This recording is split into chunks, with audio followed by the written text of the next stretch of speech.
दिनैहाय आङो फंबायखौ लोगो हमनो होननानै दिनै काजलगावआव बिथाङा गावनि मोनसे खामानियाव फैनायाव जेनेबा फंबाय बुहुमखौ लोगो मोनबाय।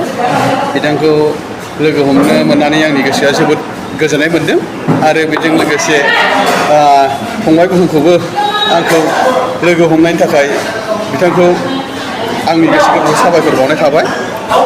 दा बिथांखौथ' बयबो मिथिखागौ जेरखम बिथां एसकिंखौ फेसबुक पेजनि सालायगिरि बिथांमोनहा जोंनि बर'नि सालायगिरि बिथांमोनहा बिथांखौ फेसबुकनि बिफा होनो।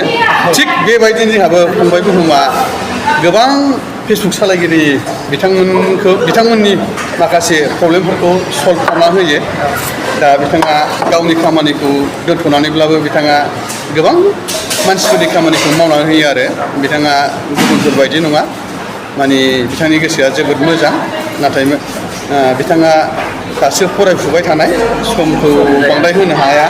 दा बिथाङा आंनि फेसबुक पेजाव एसे बुंनानै होनोसै आरो फंबाया। दा नैबे आदानि मुङा फेसबुकआव सानसुमा बसुमतारी नङा होमबा आदा? सानसुमा बसुमतारी। दा आदाया बिदिनो भिडिअ होयो, मालाबा ससियेल वर्कारफोरनि भिडिअ होयो, मालाबा गावनि एक्टिभिटिस माने गाव मा मावो गाव मा मावा बेफोरखौ खोन्थाना होयो आरोना। दा नोंथांमोना बर' हिसाबै आदानि भिडिअखौबो नायदो, आदाजों मोजां सोमोन्दो लाइक कमेन्ट खालामनायदो, आदानि भिडिअफोरखौ शेयार खालामना होदो मोजां मोनोबा आरोना नोंथांमोना सापर्ट खालामनाय गावजों गाव। दा नोंजों आंजों सापर्ट खालामलायाबा सोरथो खालामनो नङा होमबा? दा जेरैबायदि नोंसोर आंखौ सापर्ट खालामदों आदाखौबो खालामना होदो आरोना। दा नै आदाया अननानै बोरमा बेदरजों नै जाहोनो नायदो आरोना। दा बेयाव बोरमा बेदरजों बोरमाजों जानानै थांसै हटेलाव। दा आं काजलगाव दंफैयो आरोना, बारा गोबाव दिन थाया। दा आदायाबो लिंहरबाय, आदाजों लोगो हमबाय, मोजां मोनबाय आरोना आदाजों फैनानै। दा माथो बुंबावनो आरोना लोगोफोर, बेनोसै भिडिअआ जोंनाबो। फंबाया जाखिनि बुंदों अननानै नोंथांमोना आंखौबो सापर्ट खालाम। बर' हिसाबै आंबो नोंथांमोनखौ सापर्ट खालामगोन। दा खालामलायनांगोन गावजों गाव। बिथांमोनखौ लोगो हमनो मोननानै जोबोद गोजोननाय मोनदों आरो बाय फनजोंसो रायज्लायदोंमोन। ओमफ्राय वाट्सएपजों मेसेजाव एसे गेलेलायदोंमोन। आगोलाव बोरमाखौ लाबोदो आरो माने आगोलाव जों फनजों फन आरो वाट्सएपल' जायोमोन आरोना। दा खाथियावनो लोगो मोनबाय आदाखौबो मोजाङानो मोनबाय गोसोफोरखौ।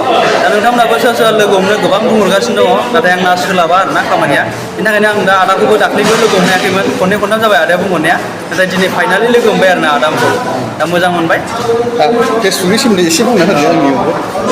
दा जेनेबा आदानिया भिडिअआव ओरैबायदि जानानै दङ, वाच टाइमनि थाखाय एसे माने प्रब्लेम जानानै दं आरो वाच टाइमा जाया जानानै दङ। दा नोंथांमोननि भिडिअआ नायबासो आदानियाबो वाच टाइमा बारायगोन नालाय। दा नोंथांमोना हागौमानि नोंसोर भिडिअखौ नायनो सोलाबाबो भिडिअखौ अबेबा मोनसे नोंसोर इनफरमेटिभ मोजां मोनोबा भिडिअफोरखौ शेयार खालामना हो आरोना। नोंसिनि बै शेयार खालामनाया नों नायनो सम गैयाबाबो बै सोरबा सासे मानसिया नायगोन ना नङा होमबा? दा बैसोर नायनायाबो आदानाव वाच टाइम जाफैगोन। बेबायदिनो वाच टाइमा कमप्लिट जागोन आरो आदायाबो एसेबाबो फेसबुकनिफ्राय आर्निं खालामनो हागोन आरोना। जेरैनाखि जों दा हादों नङा होमबा? जोंनाथ' वाच टाइम कमप्लिट जाबाय, दा एसेबाबो आर्निं जायो। आरो दा जेरै नोंसोर सोरबा नायदों नोंसिनाबो वाच टाइमा कमप्लिट जाबाय, नोंसिनाबो आर्निं जादों नङा होमबा? दा बेबायदिनो आदायाबो जाहाथे वाच टाइमखौ कमप्लिट खालामनो हायो आरोना नोंथांमोननि भिडिअ नायनायजों, नोंथांमोननि शेयार खालामनायजों। ओंखायनो नोंथांमोना बेबायदि भिडिअखौ एसे नायदो, शेयार खालामलायना होदो आरोना आदानिखौबो। Thank you बिथांनिसिम।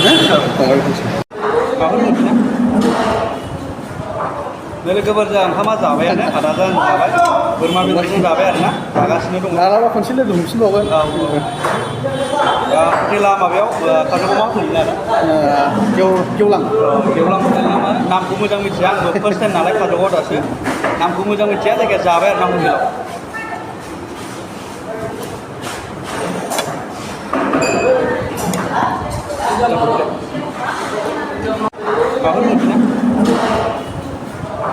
लोगोफोर जोंहा ओंखामा जाबायानो, आदाजों जाबाय, बोरमा बेदरजों जाबाय आरोना, जागासिनो दङ। मालाबा खनसे लोगो हमफिनबावगोन।